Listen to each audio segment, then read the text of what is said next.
Big 12 basketball is back as the best conference in America tips off Monday night with Houston and Oklahoma State.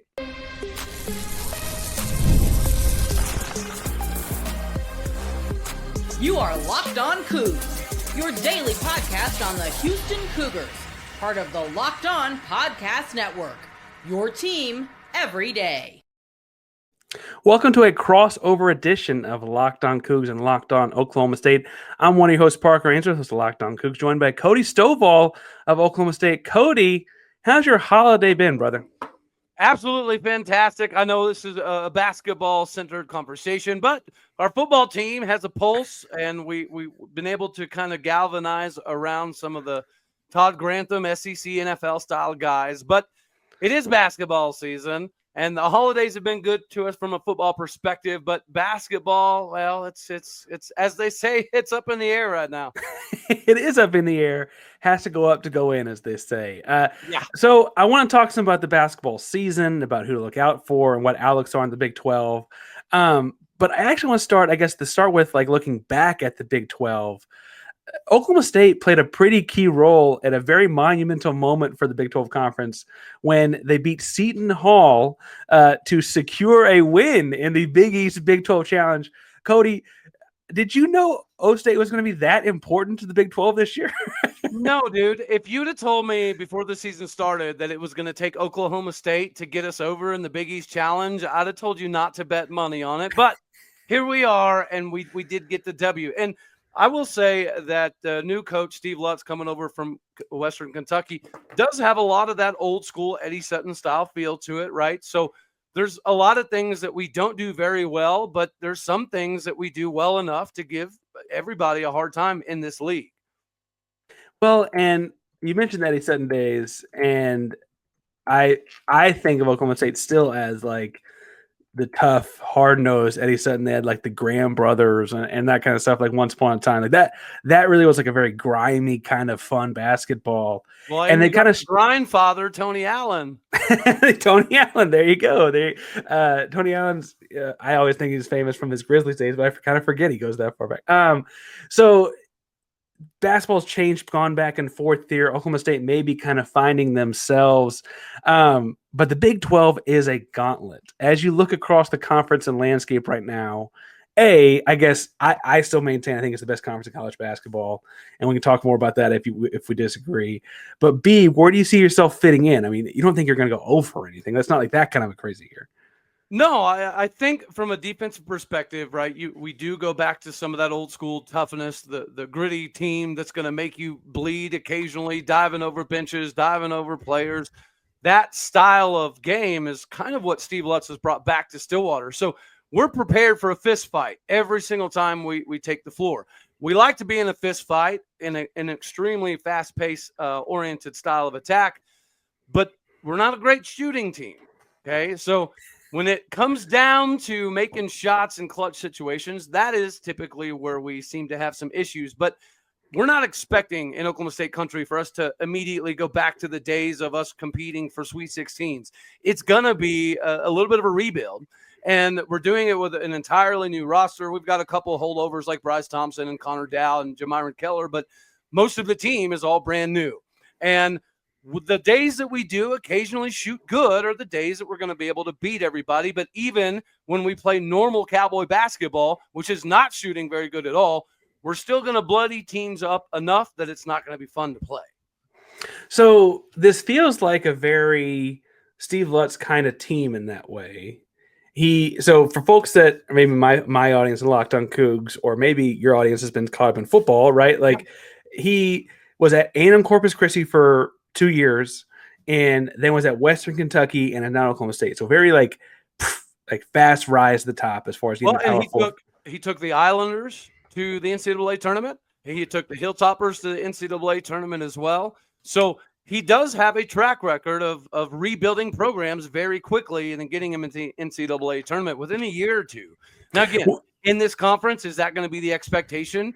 Likely not. Until we get a shooter, we can't really peg ourselves as one of the top teams. But for now, we're the team that gets to spoil some things here and there.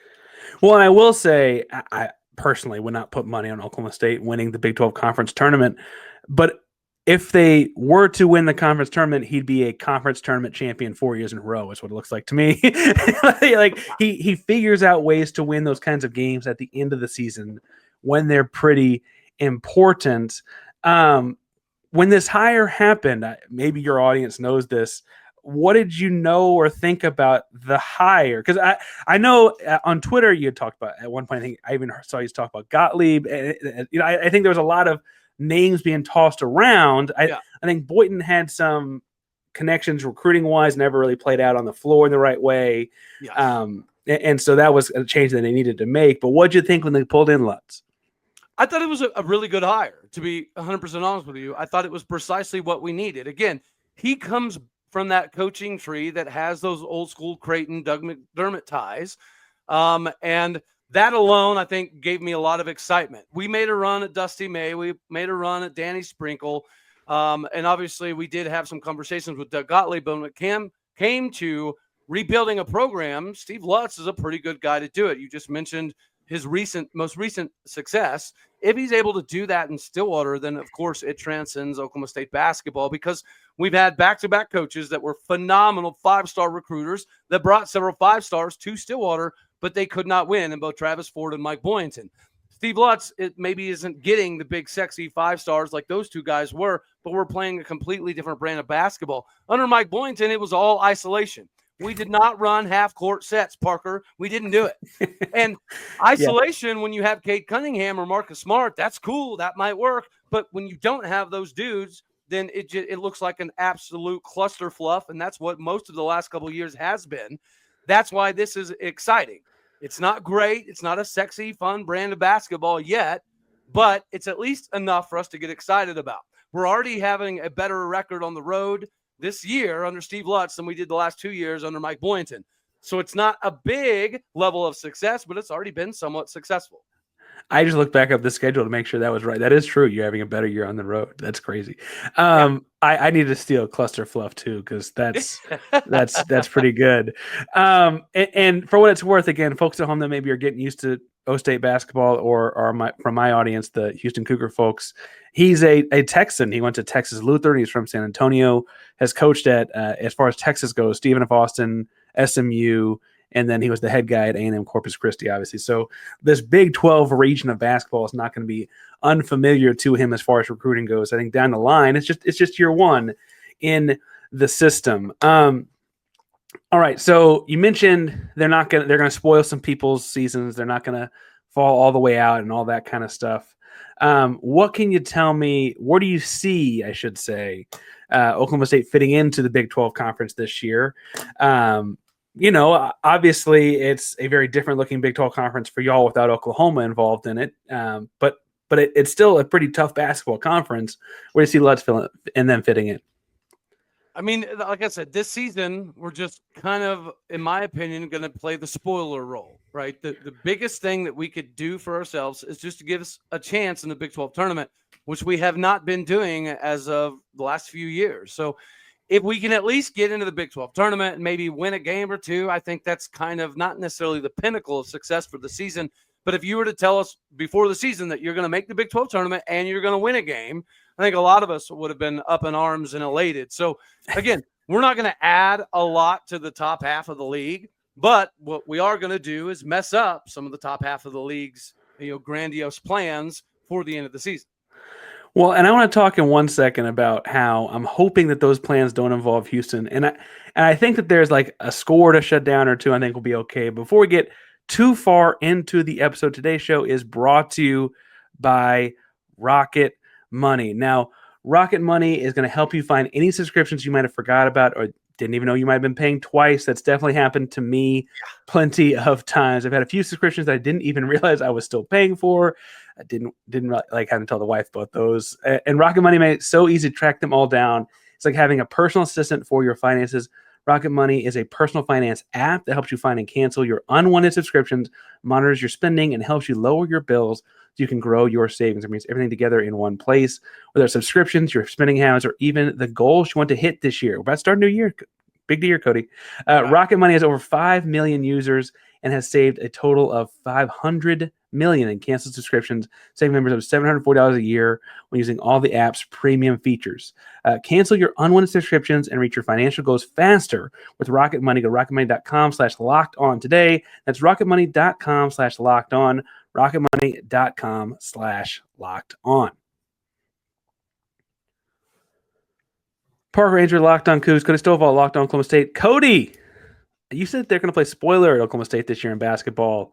I'm really hoping that's not Houston, right? Well, I mean, that would be a great way to kind of kick off the season, but realistically, I don't necessarily see it happening. You know, you and I talked a little bit off air. It's going to take a miraculous shooting event for us to win some of these games in the Big 12. Thus far, we haven't had those. And you just mentioned, outside of a couple scorers, everybody else is more of just, you know, a piece on the floor that helps with spacing and helps with foul trouble and things of that nature. We do go very deep, and we do utilize our bench, I would say more so than most of the Big 12. That's what's going to allow us to go stretches where we're running the floor like a track meet. If it's a half-court set style of game, you guys win by at least the spread. If we can make it ugly, dirty, nasty, and we can kind of create some havoc, that's when we give ourselves an opportunity. And there's going to be days, I don't know if it's going to be this day or next week, but there's going to be days occasionally where we do shoot really well. And those games, I firmly believe we can beat anybody in the country. We just don't have enough shooters to make that a very plausible outcome more often than not. Well, so you mentioned the like crazy style of play, and that's I've watched a little bit, but I'm really looking more at the stats at this point as we're sitting here talking. I'll probably watch more before Monday night to get myself ready for whatever's about to happen.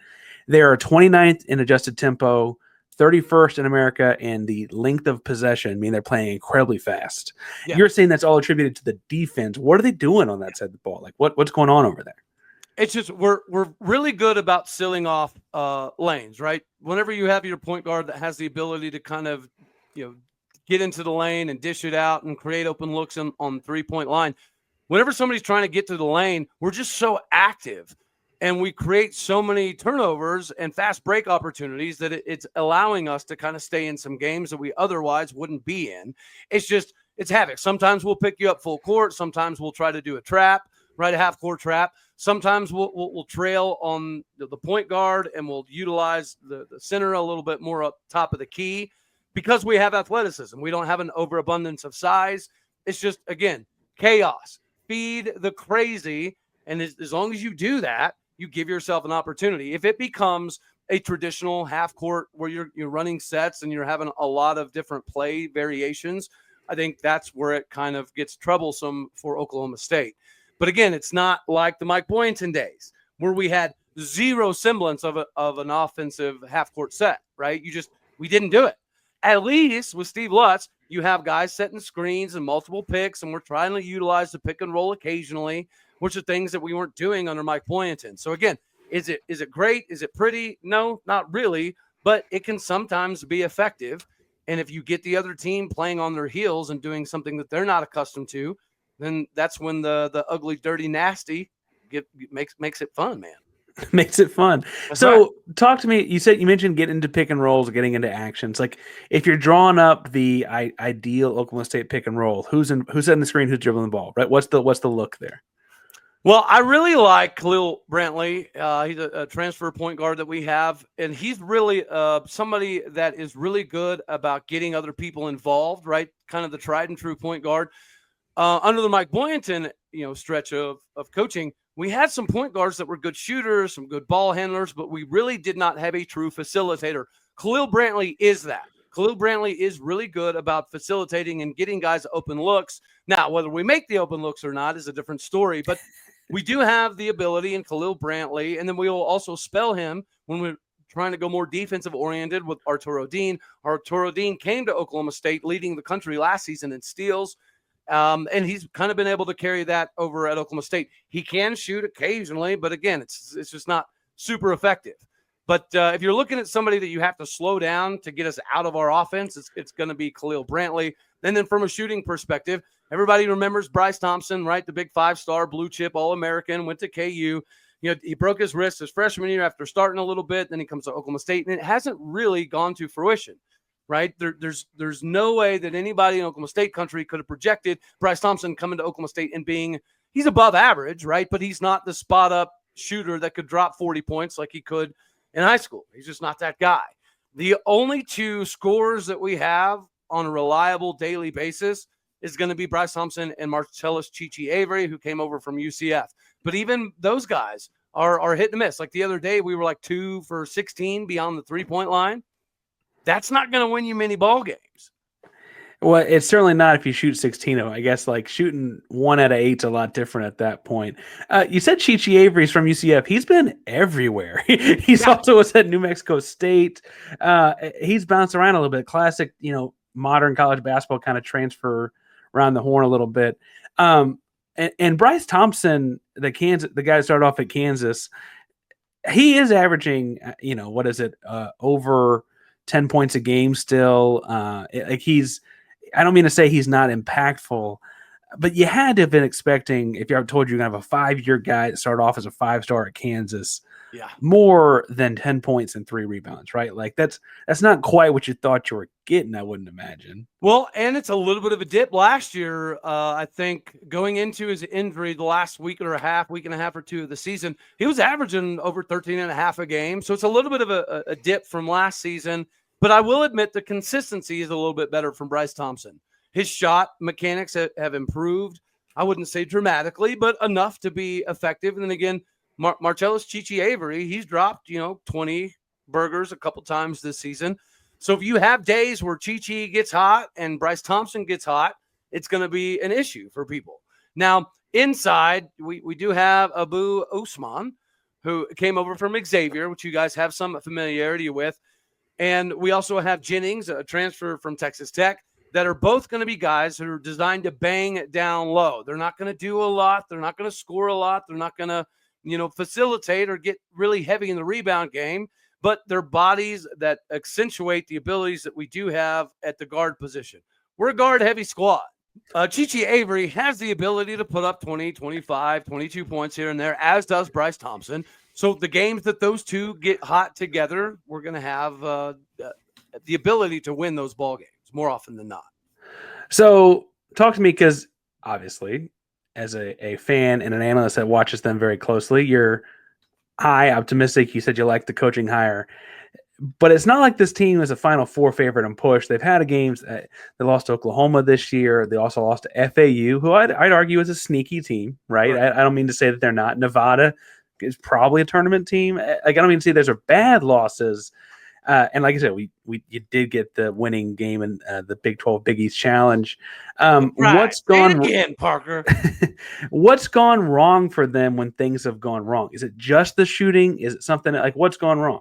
Yeah, just shooting droughts, right? Against FAU specifically, we went almost 6 minutes without scoring a bucket.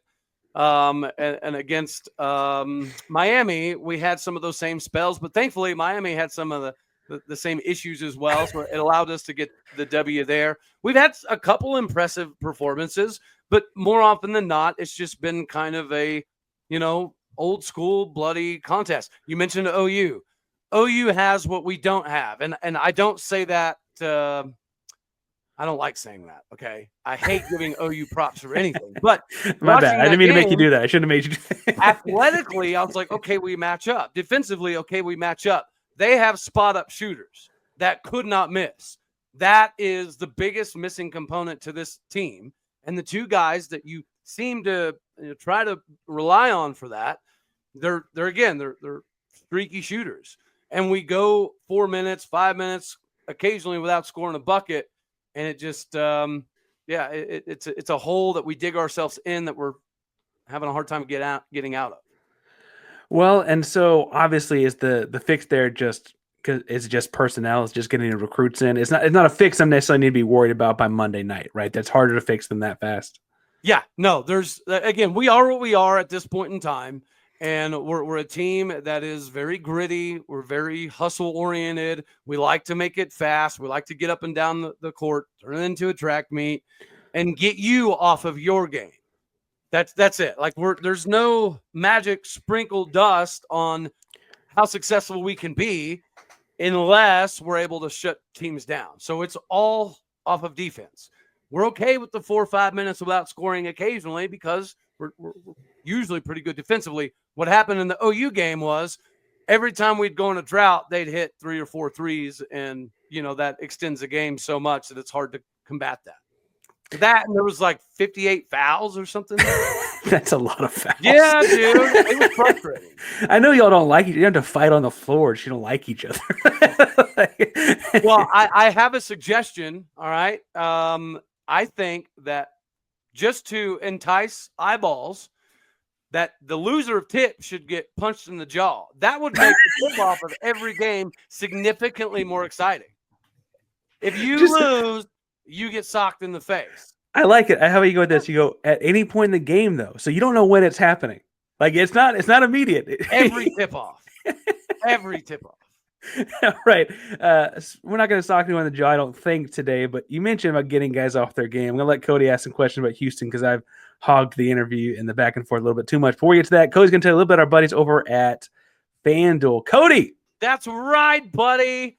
Hammering the over this season for college football has probably been difficult, especially if you're an Oklahoma State fan and Houston as well. But the NFL action is here, and there's no better time for you to get squared away with the #1 sports book in America, because right now, new customers can finish the season strong with 250 bones back in bonus bets if your first $5 hauler is a winner. FanDuel is the best way for you to pick up a W, especially with the NFL action as it continues to get closer to the end of the season. This is your opportunity. As Cowboy fans, we've got to see what Tyreek Hill can continue to do. Tylan Wallace is going to make moves, and you need to take this opportunity to capitalize on your monetary gains. Make sure you go to FanDuel.com today. That is FanDuel.com. Go there today for your chance at 250 bones back in bonus bets with a $5 winner. Make every moment matter more with FanDuel, the official sportsbook partner of the NFL. Back at Locked On Cougs, Locked On O State crossover. It's Parker Rangers with Locked On Cougs. Cody Stovall hosts a Locked On Oklahoma State. Cody, you also start Big 12 play on Monday night. What do you got? What questions you got? Well, I guess from a matchup perspective, right, that the two scorers that we have are going to be Bryce Thompson and Chichi Avery for the most part. From a defensive perspective, what do you think Houston brings to the fold that can shut those two down if they were able to kind of get hot? Houston's got really intensive ball pressure. It's not necessarily a whole bunch of sag and help side guys. Like you talk about closing off the driving lanes as much as it's just like a lot of guys that are really good at staying in front of the guy in front of them. And then frankly, Houston kind of prides itself on having they'll take a 6'8" big with a 7'2" wingspan before they take a 6'10" big most of the time.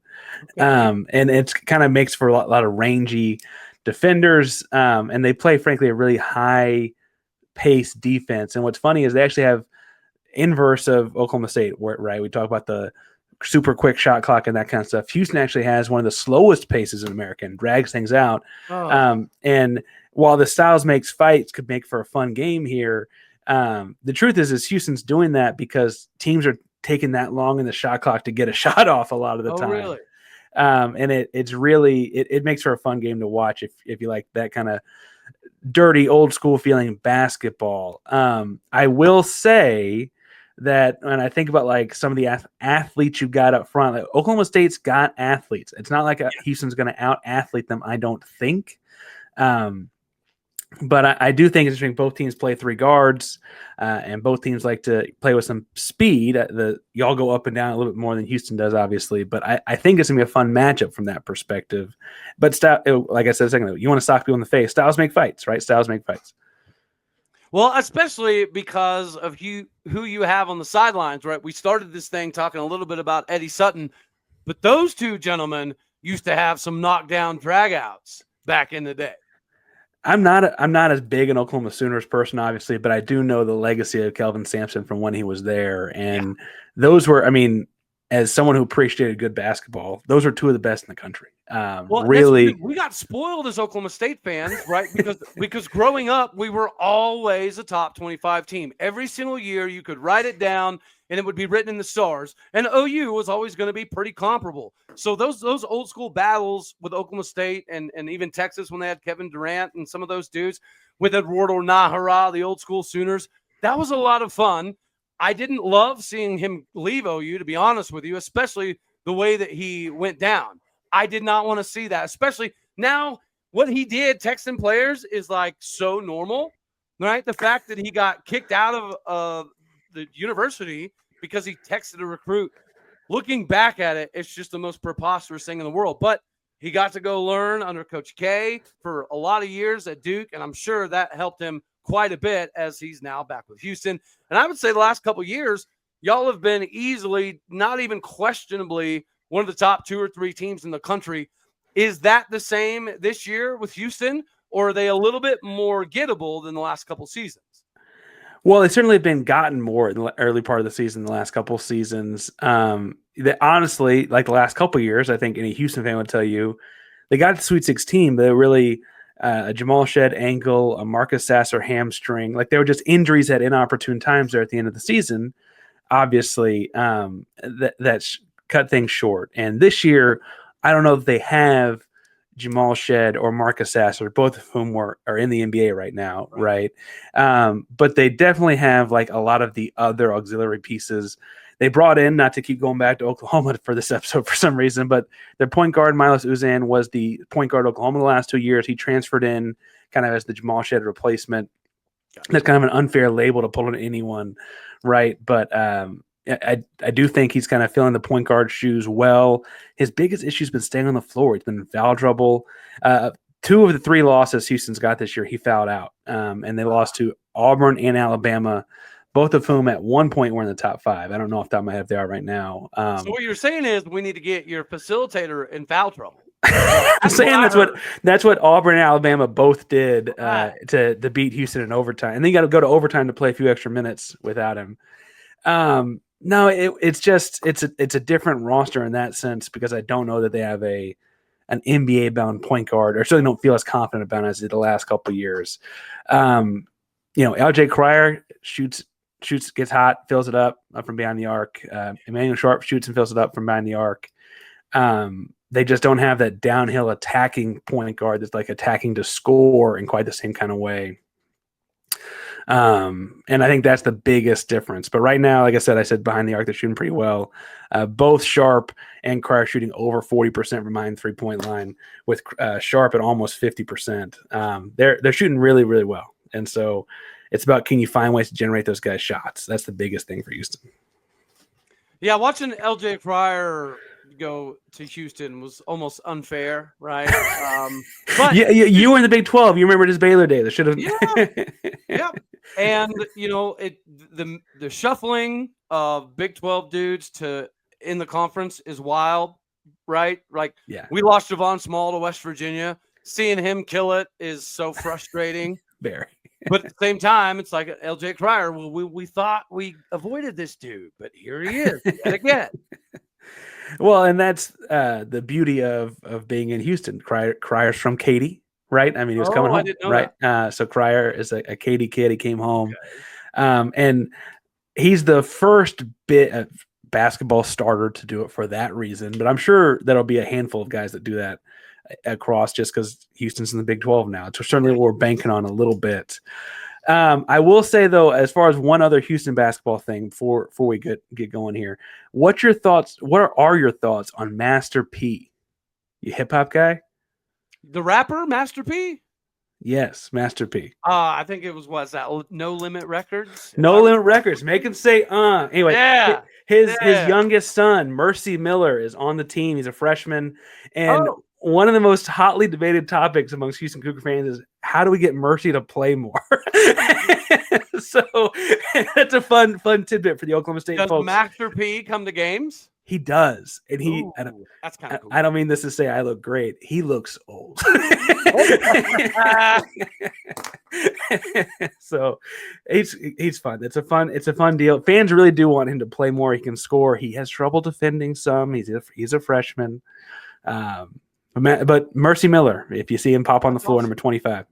That is really cool. And why Houston was he He committed to Houston like as a sophomore in high school. I don't know if it's because there's not a University of New Orleans and you're looking at this region or what the deal was. Obviously, Houston's got its own hip hop scene and Master P's in New Orleans hip hop scene, but there's some crossover there. I don't know. He committed early on. You heard it here first. Tulane sucks. Parker Ainsworth. Good job, buddy. On that note, Cody, where can people find you? Do a lot more than just Oklahoma State. You also do football recruiting stuff, and you're always on the road. We're actually recording this earlier, like a couple days before the game, because you're on the road with recruiting stuff. Where can people find you and all the work you're doing these days?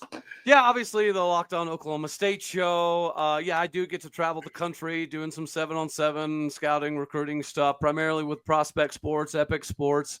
And then I do get on Twitter, X, whatever you want to call it. That's how good my social media game is I still call it Twitter. I don't know if that's showing my age. But yeah, it's at Aldeo State on Twitter. I like to mix it up occasionally over there. The rest of the social media sites, like I have one, but I'd be lying to you if I said it would be advantageous to go explore it. I love the honesty there. Obviously, Locked On Cougs every day as well at Painsworth, Parker Ainsworth, Painsworth 512. This has been a crossover leading into the opening of Big 12 play. The best conference in college basketball is back, and we're both very, very excited. Make sure to subscribe to both shows and lay us on Big 12 basketball each and every day. Thanks again, and go Cougs, Cody. Go Cougs. God bless. Go Pokes, buddy.